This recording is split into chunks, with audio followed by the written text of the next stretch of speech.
안녕하십니까. 뉴스의 이면을 파헤쳐드리는 와이타임 정세 분석의 주북일입니다.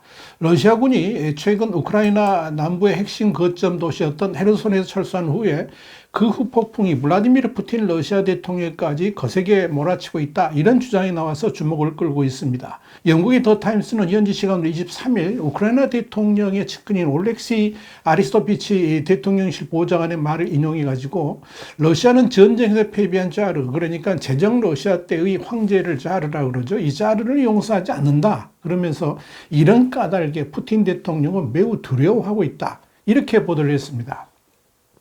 아리스토비치 보좌관에 이어서 그러니까 푸틴은 지금 목숨을 걸고 싸우고 있다 그러면서 만약 그가 전쟁에서 패배한다면 적어도 러시아인들의 마음속에서 그것은 종말을 뜻한다, 정치적 인물로서 그의 끝이고 또 아마 육체적 의미에서도 끝이기도 할 것이다, 이렇게 덧붙였습니다.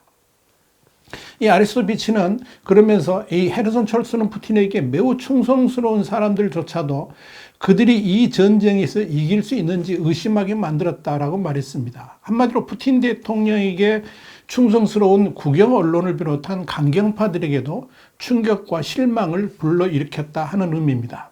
볼로디미르 젤렌스키 우크라이나 대통령도 지난 8월 이 워싱턴 포스트하고의 인터뷰에서 푸틴이 앞으로 자신에게 일어날 수 있는 일을 두려워하고 있다라고 주장한 바 있습니다. 이어서 이 사람, 그러니까 푸틴은 자신의 생명에 대한 두려움 외에 다른 두려움이 없다 그러면서 그의 생명은 그가 자신의 국민에 의해 위협받는지 여부에 달려 있다, 그를 위협하는 다른 것은 없다라고 말한 바 있습니다.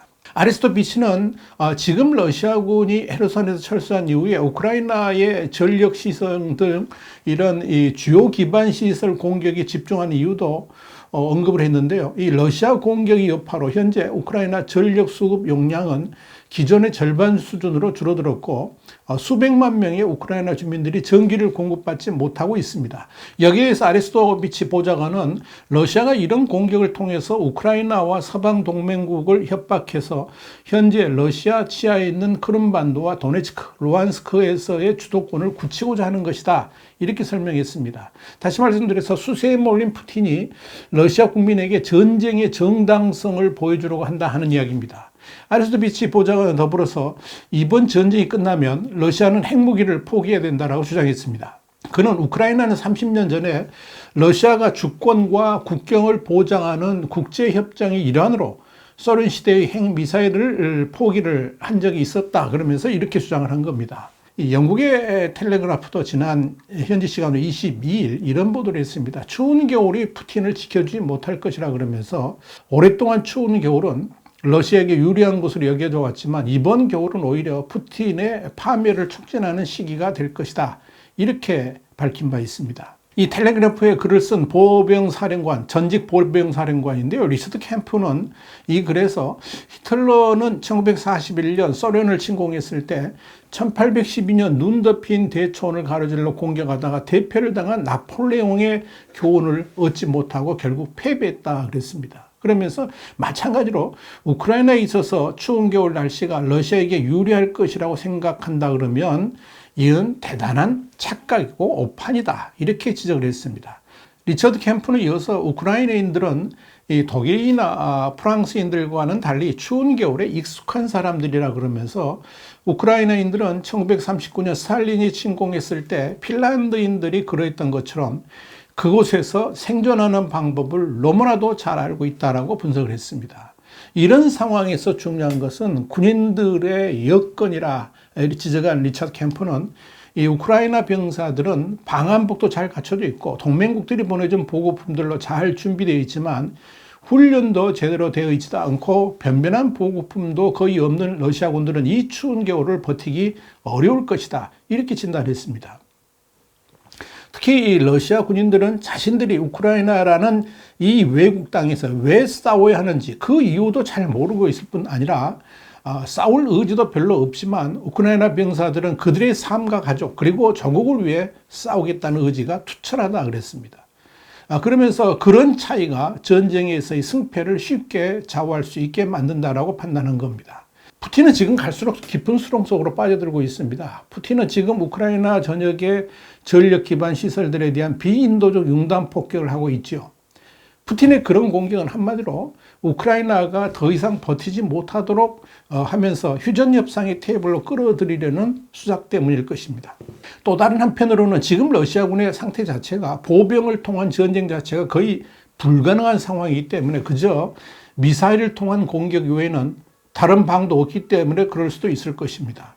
실제로 영국 국방부는 최근 들어서 날씨가 추워질수록 전쟁에 파병된 러시아 군인들이 공공연하게 항복을 권하거나 투항하는 사례가 엄청나게 늘어나고 있다라고 밝혔습니다. 아이온트 리브라는 이 우크라이나 군사 정보 프로젝트로 출범한 한나잇 그리고 텔레그램 채널은 망명을 열망하는 러시아 병사들을 지원하기 위해서 시작됐는데 활동 첫 2달 동안에 약 3,500통의 문의를 받았고 또 지원을 해준 것으로 알려졌습니다. 자, 중요한 것은 푸틴이 이렇게 전쟁에서 지지 않기 위해서 발버둥을 치고 특히 비인도적 행태까지 무리하게 사용함으로써 갈수록 푸틴은 국제사회에서 고립되고 있다는 점입니다.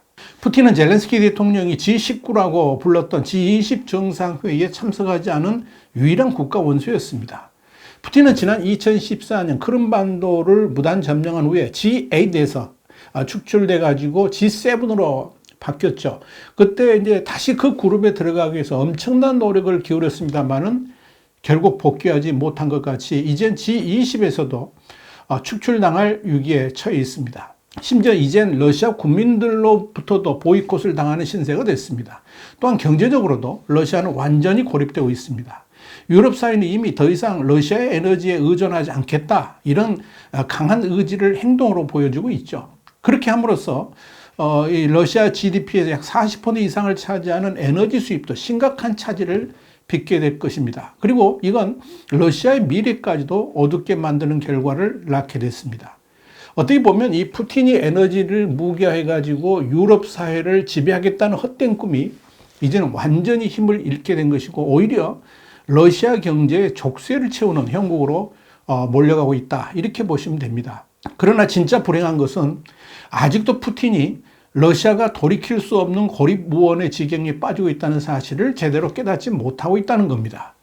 또한 이 푸틴의 오판으로 러시아 경제가 본격적으로 최악의 상황으로 빠져들고 있음에도 불구하고 그 심각성 또한 아직 제대로 인식하지 못하고 있는 듯 보인다는 겁니다. 푸틴은 결코 우크라이나 전쟁에서 승리할 수가 없습니다. 아니, 승리해서는 절대 안 됩니다. 지난 19일 로이드 오스틴 미 국방부 장관은 러시아가 우크라이나와의 전쟁에서 승리하면 전 세계적인 핵 확산 국면으로 치달을 수 있다 그러면서 독재자 친구들이 이 전쟁을 주시하고 있다. 그들은 핵무기 보유가 그들에게 사냥 면허를 줄 것이란 결론을 내릴 수 있다. 이렇게 경고를 한 바 있습니다. 러시아의 침공은 폭정과 혼란스러운 세계의 가능성을 예고했다 그러면서 힘이 오름을 만드는 세상이 되어서는 결코 안 된다 이렇게 강조를 했습니다. 다시 말씀드려서 힘을 통해서 독재의 뜻대로 세상을 지배하려는 그런 의도가 승리하는 세상을 만들어서는 안 되고 그렇기 때문에 당연히 푸틴이 우크라이나 전쟁에서 패배하게 만들어야 한다는 것이 그의 주장인 것입니다.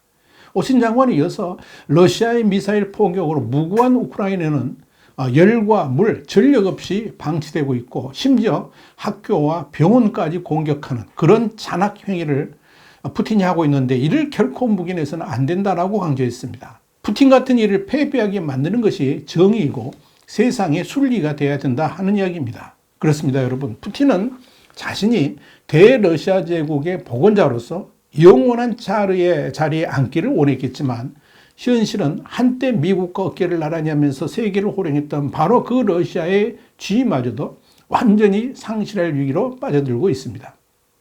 특히 아무도 공격하지 못하는 무서운 나라에서 아무것도 가진 것이 없는 형편없는 나라로 추락시켜버린 역사의 죄인이 될 것으로 보입니다. 이렇게 세계사를 바꾸려 했던 푸틴은 이제 고립무원 상태에서 스스로의 러시아를 세계사 속에서 재구성당하는 나라로 만들고야 말았습니다. 이것이 푸틴이 자초한 위기고 또 수렁인 것입니다. 와이타임 정세 분석이었습니다. 감사합니다.